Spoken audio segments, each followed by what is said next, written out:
November 16th, 1951.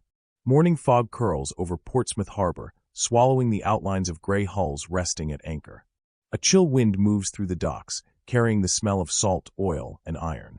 From the gangway of HMS Illustrious, a tall man in a navy coat walks steadily toward the ship's island structure, a battered leather briefcase in hand. His name is Captain Dennis Campbell of the Royal Navy. Inside that case lies a single sheet of paper, a sketch so simple a child could have drawn it. A flight deck tilted slightly to the left. No notes, no calculations, no grand proposal. Just a 10-degree line, and a thought that might save more lives than any weapon ever built. He doesn't know that yet. All he knows is that something has gone terribly wrong with the future. In the last 12 months, the Royal Navy has lost 43 aircraft to landing accidents. 17 pilots killed. Dozens more scarred or crippled for life.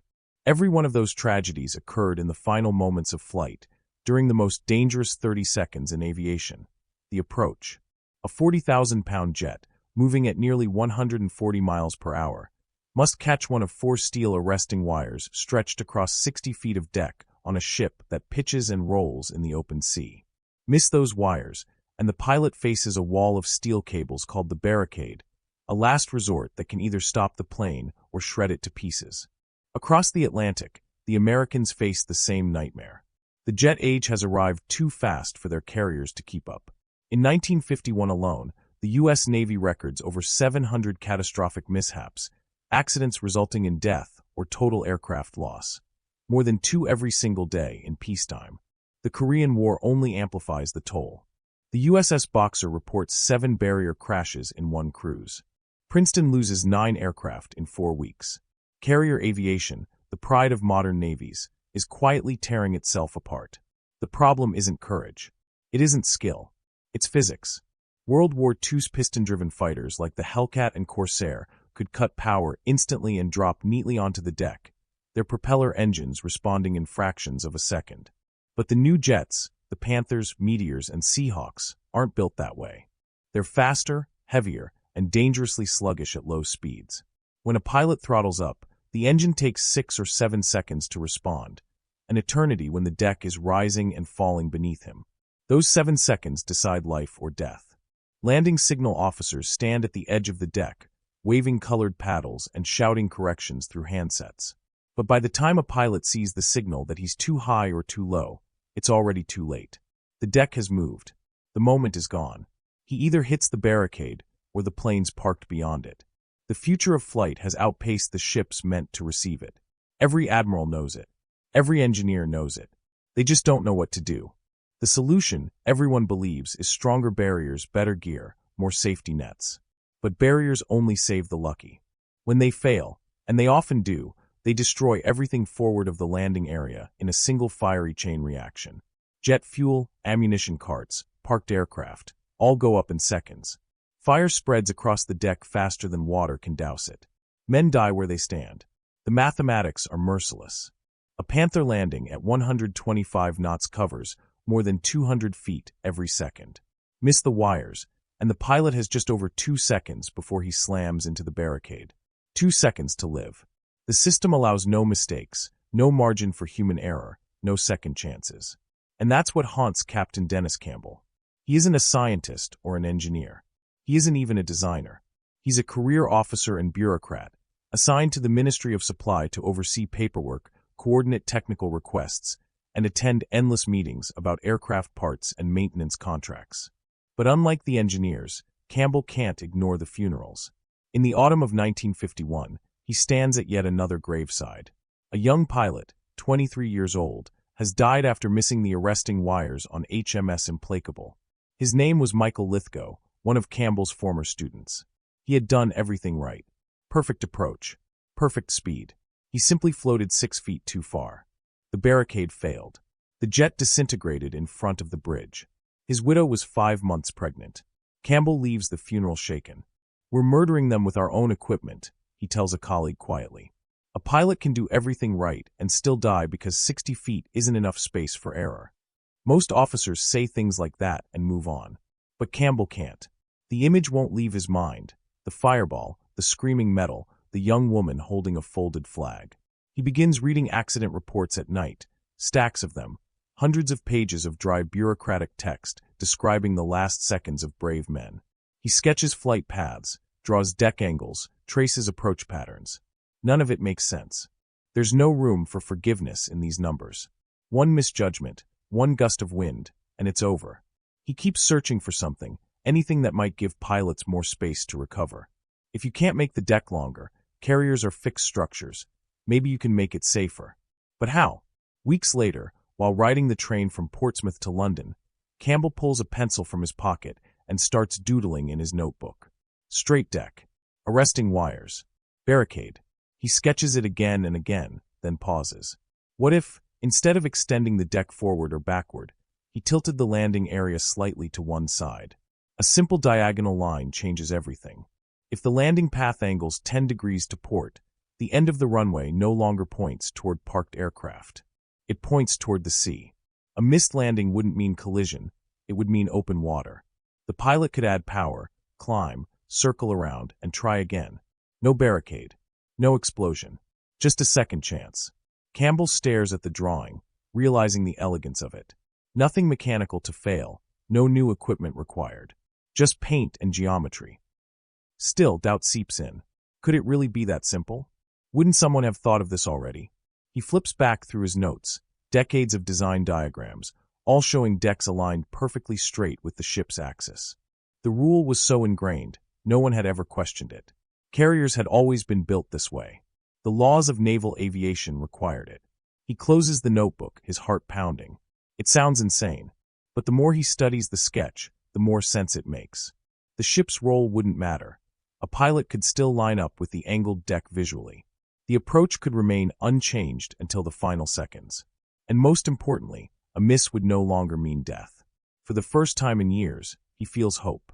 Days later, Campbell arranges a meeting at the Ministry of Supply to present his concept. Around the long table sit admirals, engineers, and department heads, men who've spent their lives designing ships and flight systems. When Campbell unfolds his single sheet of paper and places it before them, the room goes silent. The first response is laughter. Then disbelief. That's illegal, someone says flatly. Another calls it dangerous, reckless, untested. The arguments come fast. Ships roll around their centerline, and a deck angled away from it would make landings harder, not easier. International aviation law, they remind him, requires all flight operations to align with the vessel's axis. Campbell's design violates every regulation in existence. He listens quietly, absorbing every word. Finally, a civilian engineer from Farnborough named Lewis Boddington interrupts. "Show me the numbers," he says. The room falls quiet. "If you claim drift makes it unsafe, calculate it. Show me how much drift a plane would experience on a deck angled 8 degrees to port in a 12-degree roll." No one answers. Boddington turns to Campbell. "Paint it," he says. "We'll test it. Not build it, paint it. If it's nonsense, we'll prove it. If it works, we'll know the truth." Within weeks, the Royal Navy authorizes a small-scale experiment. HMS Triumph will sail with an angled deck outline painted in white across its standard straight flight deck. No modifications. No costs beyond a few gallons of paint. Just lines on metal and a handful of test pilots willing to try something new. As the ship departs Portsmouth, Campbell stands on the pier, watching it fade into the mist. He doesn't know whether he's about to become the man who saved naval aviation or the fool who ended it. But deep down, he believes in that simple sketch more than anything he's ever written or signed. In the next 3 weeks, Triumph's pilots will prove whether the future of carrier aviation depends on a $1 million invention or a pencil line drawn on a train. September 1951. Gray skies hang low over the English Channel as HMS Triumph moves through the chop, its deck streaked with white paint that forms an odd diagonal line across the surface. To most observers, it looks like a mistake, a maintenance marking that someone forgot to scrub off. To Captain Dennis Campbell, it is everything. That white line is his idea made real, his test, his gamble. The world's first angled deck exists only in paint. There are no structural modifications, no new arresting wires, no extra gear. Just geometry and belief. The test pilots know the controversy. They've heard the laughter from London, the jokes about Campbell's crooked carrier. But they also know the death toll. Too many friends gone, too many funerals. They'll try anything that might bring them home alive. For 3 weeks, Triumph's flight deck becomes a laboratory. One after another, pilots approach the painted line, simulating real landings, imagining it as the new center of the ship. The first approaches are cautious, tentative. The wind howls across the deck. The carrier rolls 10 degrees to starboard. The pilots keep their eyes fixed on the line. They touch down, catch a wire, throttle up, and climb away. Again and again. What everyone feared, the so-called drift effect, never materializes. Pilots adapt instinctively. Within 2 or 3 runs, it feels natural. The white line doesn't confuse them, it liberates them. One of the test pilots later writes, "I floated past the wires, poured on power, and for the first time, I wasn't terrified. There was no barricade waiting to kill me. Just open sea. I had a second chance. That second chance changes everything." By the end of the trials, the Royal Navy has proof. The angled deck works. It's safer, simpler, and more forgiving than any other system tested since the war. It gives pilots the one thing they've never had before, time. But a test on a painted deck in British waters is only the beginning. The Royal Navy is small, and the future of carrier aviation belongs to the Americans. If the U.S. Navy rejects the idea, it will die on paper. So the plan shifts across the Atlantic. September 14, 1951. The U.S. Naval Air Test Center at Patuxent River, Maryland. Inside a briefing room lined with framed photos of wrecked aircraft, 40 American test pilots sit in folding chairs, arms crossed, skeptical. In front of them stands a man in a Royal Navy uniform, Commander Eric Brown, Britain's chief test pilot, the only person alive who's landed more aircraft types than he can count. He tells them calmly that he's here to show them something that might stop the killing. The room is silent as he pins a diagram to the board. A flight deck angled 8 degrees to port. The reaction is instant. Laughter. Disbelief. "You want us to land sideways?" someone mutters. Brown doesn't flinch. He's seen this before. He explains the tests on Triumph, the results, the safety margin, the newfound confidence in the pilots. "You're landing jets on straight decks because that's what you have," he says. "But those decks were built for propeller planes. You're forcing the future to fit the past. And your pilots are dying because of it." Some nod. Others glare. At the back of the room, Rear Admiral Apollo Soucek listens quietly. When Brown finishes, Soucek stands. He tells the room he's watched the British tests. He believes the concept works. He recommends the U.S. Navy try it. Just paint, nothing structural. Not everyone agrees. Admiral Alfred Pride, head of the Bureau of Aeronautics, shakes his head. "We already have solutions," he says. "The Davis barrier stops 98% of aircraft that hit it." Brown cuts in, his voice calm but sharp. 98% of those that hit it, he says. "What about the ones that never make it that far?" The silence that follows is heavy. Soucek finally breaks it. "We'll test it," he says. Within days, the order is signed. USS Midway will carry the experiment, a painted angled line across her deck. For weeks, test flights run at Patuxent River. American pilots learn what British pilots already know. The deck angle changes everything.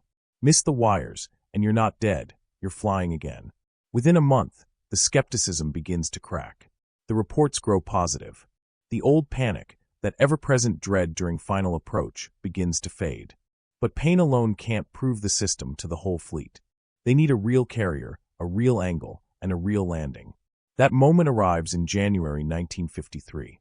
The USS Antietam steams off the coast of Cuba, her deck widened by new steel sponsons welded to the port side, forming a true angled deck, 8 degrees from the ship's axis. It's the first of its kind in the world. The air is hot, the water glassy. Carrier Air Group 8 readies for a series of test landings that will either validate or destroy 2 years of hope. The first pilot to make the attempt is Commander Harold Buell, a veteran of World War II. He knows the statistics. He's buried friends. He's hit the barricade twice and lived. He doesn't trust theories. He trusts what he can see. And what he sees now looks wrong. The landing zone isn't straight. It bends away. Every instinct screams that this is madness. But orders are orders. He lowers his gear, lines up with the optical signal, and begins his descent. The sea flashes beneath his wings. The deck rises to meet him. He's high, too high. On a straight deck, this would mean an automatic wave-off. But today, the landing signal officer says nothing. Buell holds steady. The tailhook skips once, twice, 3 times. He's missed all the wires. But there's no wall ahead. No barricade, only open deck and clean air. He pushes the throttle forward. The engine hesitates, then roars. The jet climbs away smoothly into the sky. He circles around. Second approach. This time, he catches the 3-wire perfectly. When he climbs out of the cockpit, he's shaking, not from fear, but from relief. For the first time in my career, he'll later write, I wasn't afraid of dying on my own ship. The test continues for weeks. Over 1,300 landings are made on the Antietam. There are missed wires, what pilots call bolters, but no crashes, no fires, no deaths. The numbers are undeniable. Before the angled deck, American carrier aviation averaged over 600 catastrophic accidents per year. Half of them happened during landings. Afterward, that number falls by more than 75%. Barrier-related fatalities drop by 80%. The miracle isn't in technology, it's in forgiveness. For the first time, pilots can fail and live. But the statistics don't capture the human side. Letters start arriving at the Ministry of Supply in London. Notes from pilots who survived because of the new deck. One writes, I missed every wire on my first 3 approaches. On the 4th, I made it. My daughter was born 6 months later. I owe you both our lives. The angled deck spreads like wildfire. Within 2 years, the Royal Navy refits HMS Ark Royal. The French modify Clemenceau. The Australians retrofit Melbourne. Even the skeptical Soviets quietly copy the design after losing pilots in their own tests. By the end of the decade, every major naval power has adopted the angled deck as standard.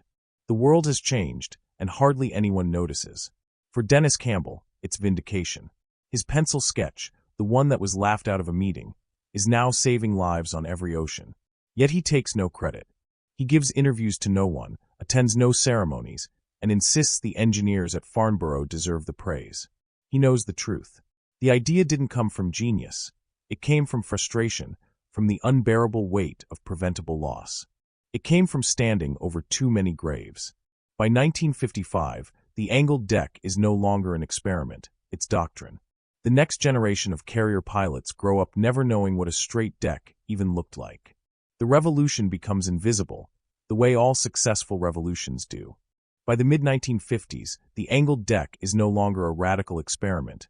It is the new reality. What began as a few white paint lines on a British carrier has transformed the navies of the world. The United States rebuilds its entire fleet around it.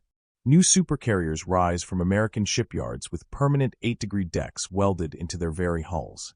The Royal Navy, the French, and the Australians follow, refitting older ships, transforming straight runways into lifelines. The statistics tell the story better than any speech could. Between 1950 and 1952, before the angled deck, more than half of all U.S. Navy aviation losses occur during landings. After 1955, that number plummets to under 20%. Class A mishaps, the deadliest kind, drop from 600 per year to barely 300. What was once an accepted risk of carrier life becomes a manageable rarity. But numbers only show survival. They cannot measure relief. For pilots, the change is deeper, almost spiritual. Veterans describe the difference not just in accidents, but in fear. Before, every landing felt like a coin toss. After, it felt like coming home. The knowledge that a missed wire no longer meant death changed everything about how they flew. Confidence replaced panic. Calm replaced dread. Captain John Moore, who flew from USS Coral Sea during Vietnam, would later write, I made over 900 carrier landings in my career. I missed the wires 62 times. 62 times that could have been 62 funerals. Instead, I simply throttled up and tried again. That's what the angled deck gave us, the right to make a mistake and live. That invisible right becomes the foundation of modern naval aviation. Each carrier landing now happens on a legacy built not by admirals or corporations, but by one man who drew a line on a train. Dennis Campbell never saw himself as an inventor. He saw himself as an officer doing his duty. When the British government offered him recognition, awards, promotions, ceremonies, he accepted them politely, then tucked them away. He never gave interviews. When journalists sought him out during the launch of HMS Ark Royal in 1955, the first British carrier built with an angled deck from the keel up, he smiled, thanked them, and redirected credit to the engineers at Farnborough. He preferred to stay behind the curtain, where the real work was done. His colleagues recall that he spoke rarely about his idea and almost never about its success. He seemed more interested in what could still go wrong. In 1957, the Admiralty awarded him the title of Commander of the Order of the British Empire for services to naval aviation. The citation was only 2 sentences long. He placed it in a drawer and never displayed it. When the U.S. Navy invited him to attend the commissioning of USS Forrestal, the world's first American supercarrier with an angled deck, steam catapults, and new optical landing aids, he declined. On that same day, he attended a funeral for a young Royal Navy lieutenant who had died in a helicopter crash. "He served under me once," Campbell said simply. "You go to your people's funerals."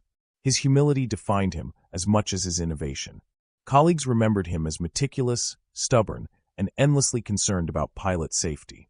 When he retired from active duty in 1960, he joined Hawker Siddeley Aviation as a technical consultant. There, he worked on the next frontier, vertical takeoff and landing aircraft. He was in his 50s, yet as restless as ever. When others rushed to celebrate engineering breakthroughs, Campbell asked only one question: what happens if it fails in bad weather? He didn't care about statistics or probabilities. He cared about the one pilot who got unlucky. To him, safety wasn't a percentage, it was a promise. Dennis Campbell died on April 6, 2000, at the age of 92. His obituary in the Times was brief, just 4 paragraphs. The Guardian published 6. Both mentioned the angled deck, but neither captured what it meant. What it truly meant. Every carrier landing since 1953 happens because one man refused to accept that pilots should die for design flaws. Every modern naval aviator, from the U.S. Navy to the Indian and Japanese fleets, lands on his idea. The latest Gerald R. Ford class carriers boast electromagnetic catapults, digital control systems, and precision arresting gear. Yet their decks are still angled 8 degrees to port, exactly as Campbell drew them on that train ride half a century ago.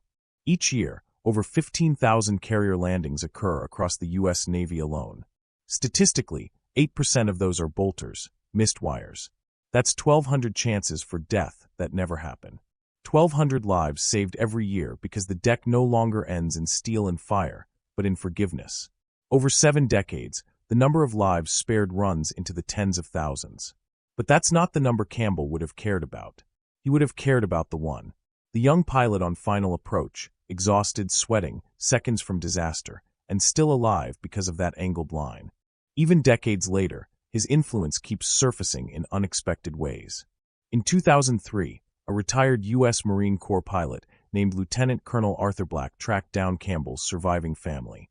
He had flown F/A-18 Hornets from carriers between 1985 and 2007.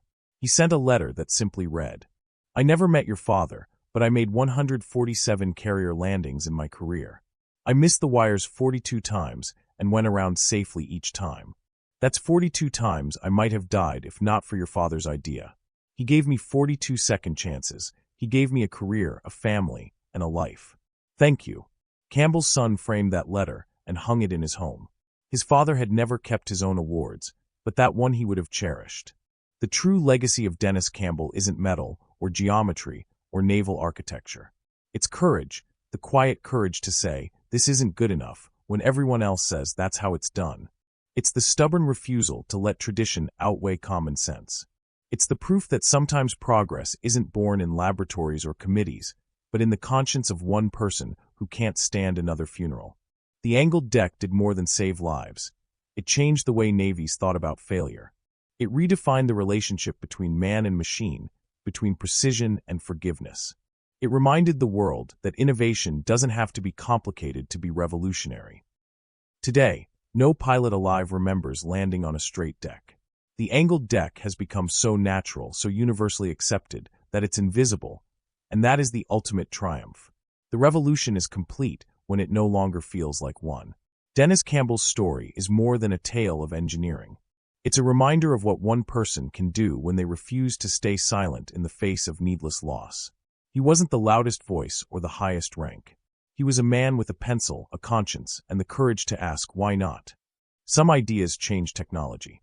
His changed destiny. If you stand today on the deck of any aircraft carrier, American, British, French, Chinese, or Russian, look closely at the lines painted across the steel. They all trace back to that one sketch in a train compartment.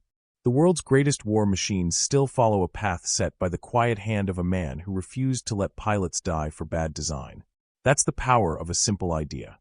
That's the power of refusing to accept that tragedy is inevitable. And that's why this story matters. So the next time a jet fighter slams onto a carrier deck at night and catches a wire with inches to spare, remember that a bureaucrat with no engineering degree, armed only with a pencil, gave that pilot the chance to live. The sea is still dangerous, the sky still unforgiving, but because of one man's stubbornness, there is now a margin, a sliver of mercy between death and survival, drawn not in blood, but in paint and imagination. And that is how one pilot's crazy landing method cut carrier crashes by 80% and changed the world forever. If you were inspired by this story, the story of how a single line on paper saved thousands of lives, take a moment to like this video so others can discover it too. Hit subscribe and join our community of people who love uncovering hidden moments of courage and innovation from history. And before you go, drop a comment below telling me where you're watching from. It's always amazing to see how far these stories travel, from one ship's deck to screens across the world. Thank you for watching, for remembering, and for keeping the spirit of history alive.